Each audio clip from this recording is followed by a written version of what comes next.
You, me, to you.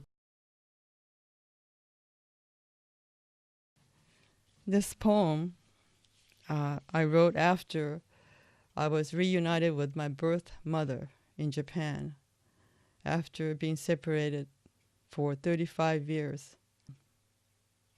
Finally, I realized that I was a loved child, that I was not an unwanted child, but it just so happened the way it did.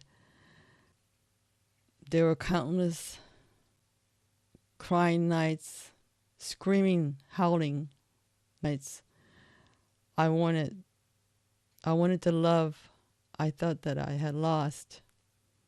But wonderfully, I found it again, and that was when I wrote this poem. I believe. So, I believe some things are greater, and even the world's richest man could not buy, nor the history's greatest philosopher could satisfy to the grand satisfaction that's in my heart. But it was a harsh romance traveling through a mysterious voyage. Although together we were not meant to be, we didn't choose our ways, it merely happened. You disappeared one day without a trace or clue, and I was too young to know why.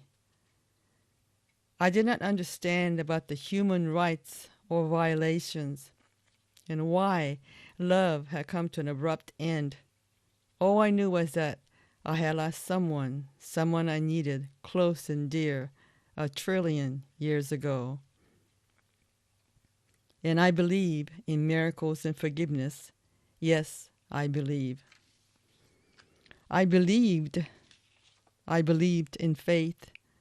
How could I have found you without the faith, the Heavenly Father? He guided me toward the truth and answered my gigantic question to who am I? You have been real all the time, and somehow I always believed that you loved me. Otherwise, how could you have given me life? I held to the unanswered secret and cast aside the possibility of being an unwanted child. Your absence kept me silent. Your unspoken words kept my heart aching and my mind wandering in torment. All I wanted was one simple truth. I believed in a promise. I believed that I will one day unmask the veil that separated you and me and come face to face with love, an encounter with reality bigger than life. For now I know who you are and understand who I am. Finally, I can hold the truth and cherish the life ahead of me and respect myself, how whole I am today. That is what I believe. Our lives sustained by the strings of magic, and the distant corners of our minds kept silent vigils, calling, sometimes howling for each other in the shadows of our lives.